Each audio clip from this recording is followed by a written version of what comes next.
The Audi A7 wasn't the original four-door sedan that had swoopier styling, but it was one of the first luxury four-door sedans that was actually a hatchback in disguise when it came out back in 2011. Now, back then, this car was a showstopper. In fact, I was a huge fan of this car when I was in college, and today, even the first generation still looks relatively handsome and relatively fresh today. So you can imagine my expectations were pretty high when Audi showed off the all-new second generation A7 for 2019. It's riding on an all-new MLB Evo platform. It has completely new powertrains under the hood, and as I expected, it has a more evolutionary approach to the overall design. So the big question I want to answer, with new competition as always from Mercedes-Benz, from Porsche, from BMW, how does the redesigned 2020 Audi A7 stack up? That's what we're here to find out.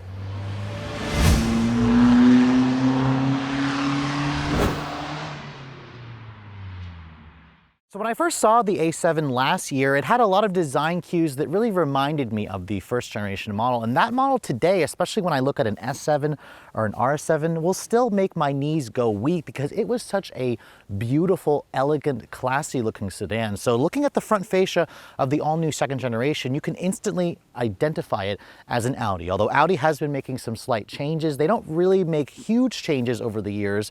They tend to take a more conservative evolutionary approach. This is the current version of Audi's single frame corporate grille. You can see the grille has been enlarged. It's a very wide grille, but it's also not overly dominant on the front fascia. Some manufacturers are just really guilty of putting on a grille that just overpowers everything, whereas Audi's still looks very well integrated. There are some integrated sensors there for the traffic jam assist that has all the adaptive cruise controls, forward collision alert and whatnot. The Audi Presense Basic is going to be standard. You have to option up to the Prestige trim like my tester to get the full driver assistance tech. Audi has also been very popular with starting headlight trends in the industry, and as you can see, Audi has completely redesigned the headlights of the current generation A7. These are actually the full adaptive LED headlights with a laser light technology. So BMW is not the only one doing laser headlights. Audi also does the same thing. You can see it also has a sequential LED turn signal, LED daytime running lights, LED low and high beams, and then it also has weather lights, all weather lights, but no actual fog lights down here at the lower fascia. This one here also has the S-Line Sport package, so it has much more aggressive looking lower skirts in the front end. It just makes it look a little bit sportier, kind of gives it off, or it kind of gives off more of an S7 vibe as opposed to an A7.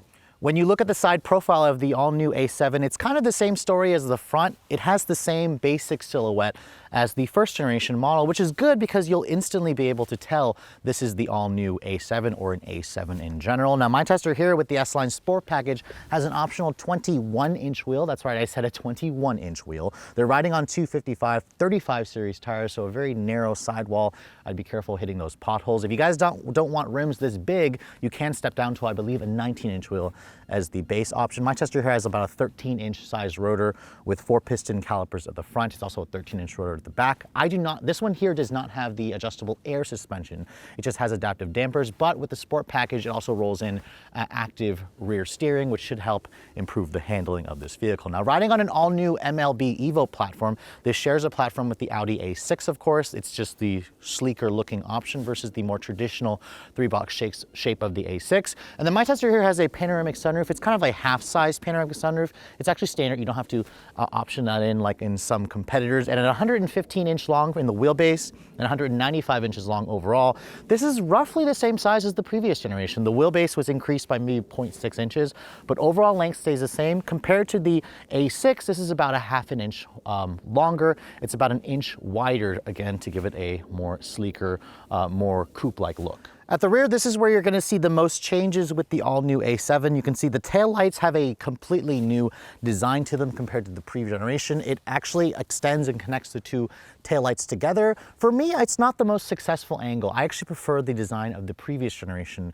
A7 as opposed to this. It kind of just reminds me a little bit of maybe a Buick. It just doesn't look quite as elegant as the pre-refreshed model. It has a really nice tailored rear deck lid, of course, and then there's a deployable spoiler here that you can make it pop out with a button on the dashboard, or it'll pop out at around 70 miles an hour. And then you have the sequential LED turn signals that you also get on the front, so that's a really nice high-end detail. Now, Audis in general have been kind of guilty of putting fake exhaust tips, and the all-new A7 is doing the same thing. These are not the exhaust tips down here. Instead, there's this chrome area, and the exhausts are kind of hiding underneath the bumper. The S7 will have its own unique rear fascia, which will look a little bit more aggressive versus this particular one. Now, this is still a sportback design, so it's a hatchback, unlike the new 8 Series Coupe, Grand Coupe, and the Mercedes-Benz CLS. And this is what's going to give the A7 a huge advantage. It has way more cargo space than a lot of its competitors because this is actually a hatchback. You're looking at around 21 cubic feet of space with the seats up. If you fold them down, you get around 49 cubic feet of space, which is actually about the same as what you're going to get in something like a Volkswagen Golf or a Honda Civic hatchback. So this is a lot of room, and it will make you reconsider having to get an SUV because this thing is just so practical. So Audis have always been known for their tech-heavy cabins, so let's move on to the interior of this all-new 2020 A7 and see how it stacks up. Here is the key fob for the vehicle. You can see Audi has designed a newer key, which is smaller. It actually feels really sturdy. I like this new key, whereas a lot of manufacturers are going to bigger, bulkier keys. Audi went with a smaller key, which is nice. It does come with the company's smart key access system, so like a lot of other cars with this system, just touch this part of the door handle here. That will lock the door for you. If you want to unlock it, just touch the back of this door handle here, and that will unlock the vehicle for you as well. Now, my tester has somewhat of a very dark interior. I wish that Audi had sent me one with a lighter color interior. With this Daytona gray pearl and this black interior, it's not my preferred interior. You can also go for like a brown leather or a beige leather as well. My tester, as you can see, has the 14-way power sport seats with 2-person memory. They also are heated and cooled, but it's missing a luxury package that would roll in massaging seats, which would be 18-way. For $3,000, I would highly recommend it considering the sticker price of my tester, but if you guys have seen the interior of the new A8, this will also look very familiar to you. Now, getting inside, it has a very traditional sedan step-in, so you do kind of have to, fall into the vehicle a little bit, and then when you shut the door, it sounds nice and solid, which is basically what I expect for any Audi, for any German product, really. Now, to start the vehicle up, Audi does the push-button start down here by the shifter. You guys know how to start vehicles like this. Just put your foot on the brake, push this button here to fire up the engine. Now, you can see it can be a little bit overwhelming in here in terms of the screens. There are a lot of screens to choose from. And as you can see, Audi's virtual cockpit display is standard on this particular trim. This is one of the best displays you're gonna get in the industry for its clarity, for how easy it is to use, and for how customizable it is to use. Now, looking at the rest of this interior for the materials, I love the open pore dark finished wood here. It's very similar to the black ash wood the Mercedes uses. It looks very classy, it looks very elegant. There is a big sea of black plastic over here, which is annoying, but you can see it kind of resists fingerprints a little bit, which is a nice design touch, so you don't have to constantly be cleaning this. It also effortlessly flows into the new MMI Touch infotainment system with a 10-inch display up here, an 8.6-inch display over here, and then a 12-inch display over here. So all very nice stuff. The door panels, as you can see, has genuine leather stitching on the upper portions, real aluminum trim, more of that open pore wood. The window switches here feel very high quality. They're also metal. It's one-touch automatic on all 4. You have power folding mirrors. Your mirror controls are over there. It is hard touch plastic down here on the lower portion, which is a little disappointing considering the price point of this vehicle. More piano black plastic trim. This is the headlight control switch, which does have a proximity sensor here. It lights up as my finger approaches the actual touch panel over there. The steering wheel, I actually think the steering wheel is a little bit too big in terms of the diameter, but it does feel good in your hands with the bolstering. It's got these cheap plastic paddles on the back, which I wish Audi had put a metal paddle considering there's metal for the other pieces of trim here in this vehicle. The steering wheel is also a tilt and telescope. It's a power tilt telescopic steering wheel, which is nice considering the price point. It's something that I, again, will expect in a vehicle like this. The rest of this cabin, as you can see, this car does come with the latest version of Audi's touchscreen MMI interface here. You can see if you guys have used this before, this will be very familiar to the A8, but it's also very different than the previous generation, which was definitely starting to look old. The outside looked new of the old one, but the inside looked very, very dated. As you can see, let's go to the navigation display first. You can see there's Google Earth. It looks phenomenal, looks fantastic. This is one of the best screens in the business. It's also mimicked here in the virtual cockpit where you can literally push just this button over here. It makes the gauges bigger or smaller. And you can also go over to the left and it'll show your different trip computer information, energy consumption, driver assistance. This will show your warning information. As you can see, it's cold outside. And while I was actually filming this, the low tire pressure light came on. So I'll have to check that when I get home. Not necessarily the car's fault. It is cold out here. So hopefully I didn't actually hit a nail. The rest of this interior, you can see the traditional panels for the climate control has been replaced by this touch panel over here. It does offer haptic feedback, and it also has a handwriting pad, whereas if I wanted to like write full words in here into the GPS, it'll actually do that for you, which is very nice. You can see when I go to where to, I can literally type in something like full words, and it actually pulls up in the GPS exactly what I wanted. So that is a very cool thing. Can be a little overwhelming. I just don't know if you need something like that. But it is very interesting how Audi went to a full touchscreen, because previously the old MMI interface did not offer that full touchscreen capability. Now, this also does offer wireless Apple CarPlay and Android Auto, so Porsche doesn't offer it, BMW doesn't offer it, but Audi does offer the Android Auto, but it is not wireless. It works flawlessly with this whole system over here, the radio system, or radio controls you can see. I like how Audi kind of shows off, you know, the source, the way it looks, and then it also shows a little preview of what's actually playing. So again, that's a very nice upgraded feature. And then my tester here, because it's the Prestige model, has a full 360 camera, which is really nice. But if you think that's nice, push this little 3D button over here, and as you can see, it literally has very little, like no lag whatsoever, and you can see exactly what's behind the vehicle. This is like better looking than what you're going to find on a lot of 4K televisions. So if you guys hit something while you're trying to parallel park this vehicle, you're just a terrible driver, and you really need to relearn how to actually park or judge, you know, spatial distances. You can literally see where the wheel is, so don't curb your rims, your 21-inch rims on this car, because they're massive and the camera system is excellent, so you shouldn't be doing that anyways. Now over here you can see there are a couple of more buttons for the lane keep assist. This offers like a few shortcut buttons where you can add a few shortcut buttons over here. There's your home link that deploys the spoiler. You can also adjust the heads-up display from over there. It's all very nice, relatively easy to use. And I think a lot of people are going to, you know, find a lot to like with this system. You have your drive mode selector over here. You can see, push that button. You can go between a comfort, automatic, dynamic, or an individual. If I also had the air suspension, you could also adjust and lower the air suspension from there. Your actual tune or volume knob over here with a tuning scroll part, parking sensors and camera. This will adjust the Audi driver assistance, where you can go to a maximum, an individual, or a basic, or you could turn it off entirely. This controls the 7-speed dual clutch transmission. It has a sport mode over there, and then park is engaged by pushing on P. There's an electronic parking brake over here. More of that beautiful wood grain trim, which is really nice. And then as you can see here, I have this pretty full of crap, and it has a little phone box there where it's a wireless phone charger with wireless CarPlay. It'll charge your phone, and a fairly decent amount of storage. You can also slide this forward and back a little bit as well. The glove compartment, as you can see, it is damped. It's a big size. It's lined with felt, so decent storage over there. The seats are also very comfortable. I just wish they were the massaging seats from the luxury package, but they are heated and cooled, as I said. And then above me, there is kind of like a half-size panoramic sunroof, which is nice, although I do wish it went to the entire full length. Audi also does really nice LED lighting in the cabin. So overall, the interior definitely doesn't have the full-on luxury stuff from the A8. Like, it doesn't have that perfume smell that wafts that cleansed air into your face, which I wish it did. But the technology in here is such a huge step above versus the first generation A7. Now, being a mid-sizer on the outside, the space back here is actually pretty good, despite the fact that this has that sloping roof line. At 5'7", I'm not very tall, but I really didn't notice having to duck my head. I drove the new 8 Series Grand Coupe literally 2 days ago, and I did notice that the slope was a little bit steeper, so I had to duck my head. So in terms of legroom, Audi says you get around 37 inches of space back here.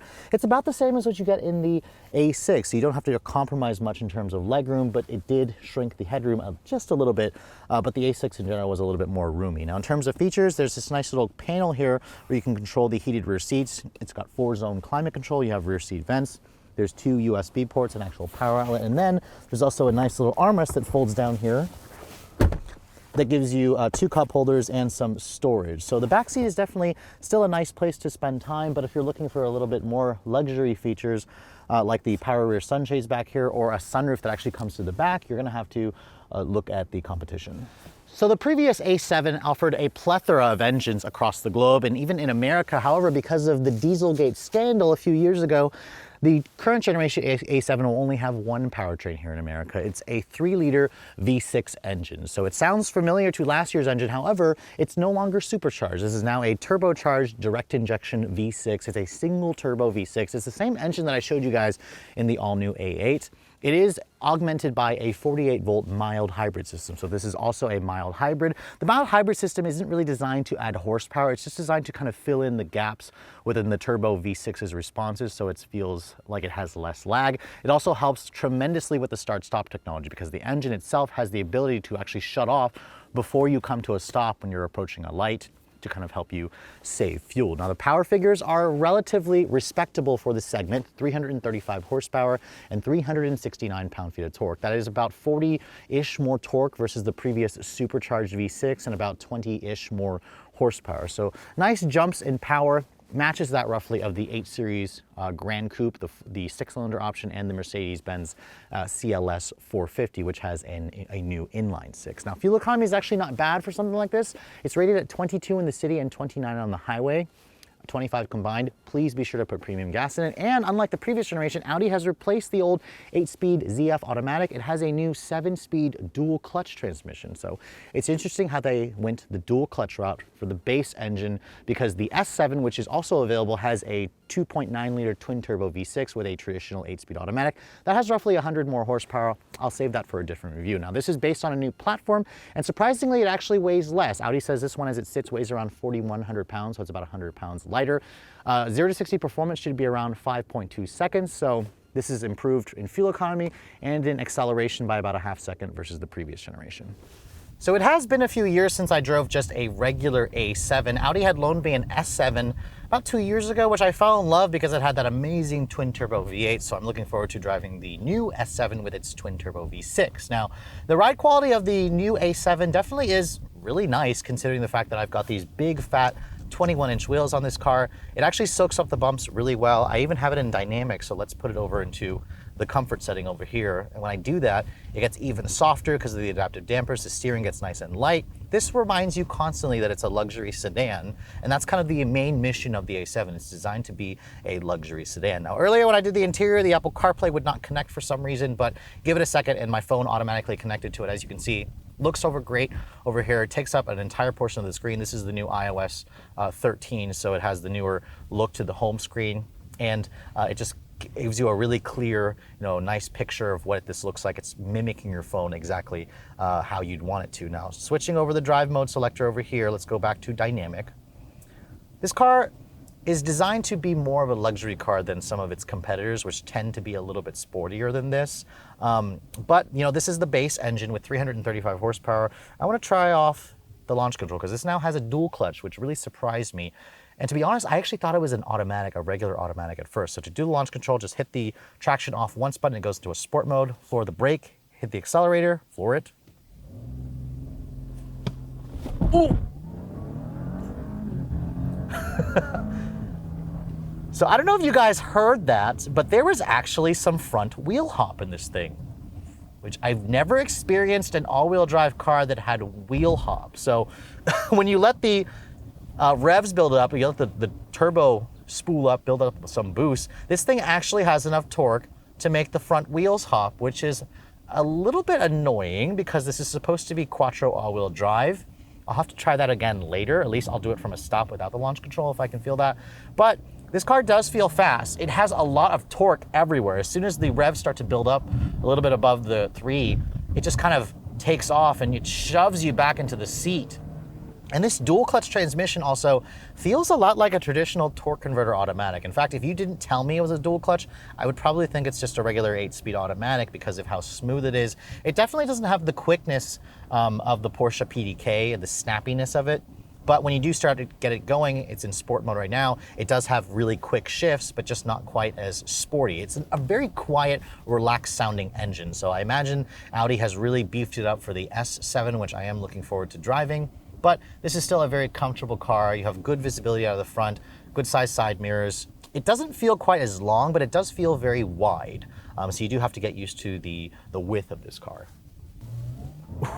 This thing is fast. Wow, this thing really puts the power down hard. And I think a lot of people are going to be surprised when they first put their foot down.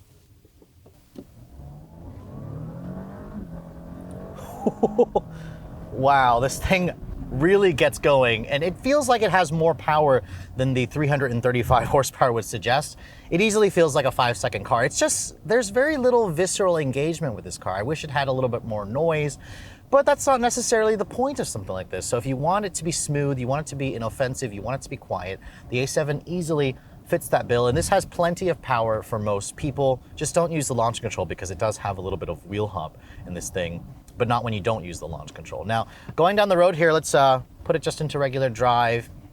And again, it reminds you why you spent so much money, because it just has a very solid feel to it. The ride quality is excellent. The visibility is good. The seats are also very comfortable. The steering in this car also is relatively nice feeling. I actually am surprised because Audis tend to have very light steering, but in dynamic, the steering actually feels decent. And there's very little body lean with this car.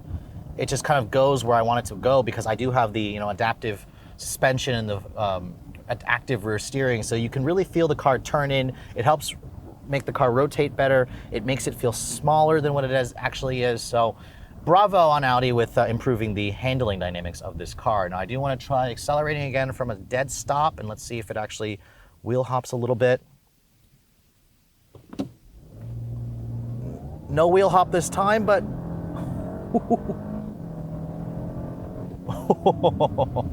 yeah, this car has plenty of power, smooth power, really, really nice to drive. So yeah, if you were looking for a car like this, the A7 still needs to definitely be on your short list. Just make sure you also check out some of the competitors, because every car has its own unique, formula to it. I mean, I drove the AMG GT 4-door as well. That just felt like a big 4-door muscle car. The 8 Series Grand Coupe feels like more like a high finesse sports car. This kind of feels like a nice blend between the AMG's luxury and muscle and the BMW's finesse. It's a very well-balanced car that will make a lot of people happy if you're shopping for a vehicle like this. So after spending a week with the all-new 2020 Audi A7, there are definitely a lot of reasons to still want to put one of these things in your driveway. The technology aspect is definitely one of the strongest aspects of the all-new A7. Audis in general have a phenomenal interior. This one is no exception, with the 3 screens with some of the highest resolutions in the industry. It has a very comfortable, compliant ride quality. It's amazingly quiet inside, maybe even too quiet, because you barely hear the engine. You hear literally no road noise as well, no wind noise.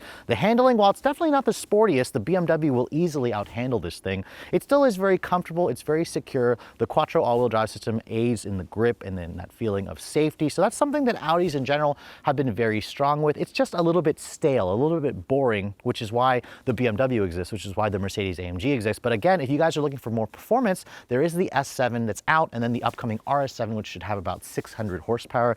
That's something I definitely want to look forward to driving. It's a big mid-size sedan that isn't cumbersome to drive, but you have plenty of space in the front and the back. This gets 22 in the city, 29 on the highway. I miraculously averaged around 24 miles to the gallon on premium, as it actually gets really good gas mileage for how quick it is. The A7 has always been a desirable car, and the new one is no exception. Whether you think the updated design is better or worse, that's really going to be up to your specific taste. Audis in general tend to be a little bit more reliable than the BMW and Mercedes counterparts, because Audis also do come with a better warranty. You get a year of free maintenance, and usually if you look at the Consumer Reports reviews and such, these have slightly more reliable ratings versus the BMW and Mercedes, as I said. Audis in general, again, offer plenty of tech features. This one is no exception, with the laser headlights, the 3 high-resolution screens, to that 48-volt mild hybrid V6, to their dual-clutch transmission, to the Quattro all-wheel drive, to all the tech that this thing offers. The driver assistance tech is also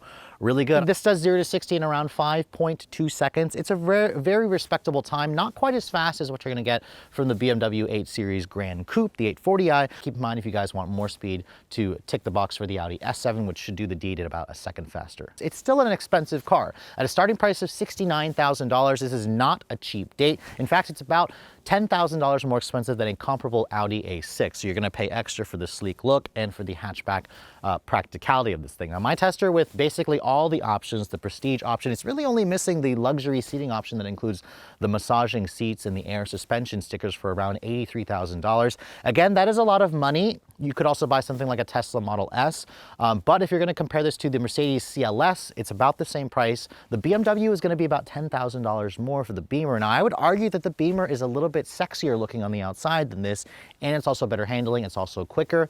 If that's important to you, you'll easily pony up that extra 10 grand. Now keep in mind, the S7 is gonna start at around $85,000 and can easily climb to nearly 100 grand if you guys go for a fully loaded option. But overall, there is still plenty of reasons to choose the A7 because you get more power, you get more technology, you get the Audi badge and service experience, and you also get an interior that matches the overall look and feel of this car, and it is significantly quicker. But with all that said, I hope you guys have enjoyed my full overview on this 2020 Audi A7 Sportback. If you're also looking to see the latest cars I'm testing, be sure to follow me on Instagram at redline_reviews. Like us on Facebook, and as always, guys, please keep subscribing to the Redline Reviews YouTube channel for all the latest reviews. Thank you so much for watching. I'll catch you all in the next video.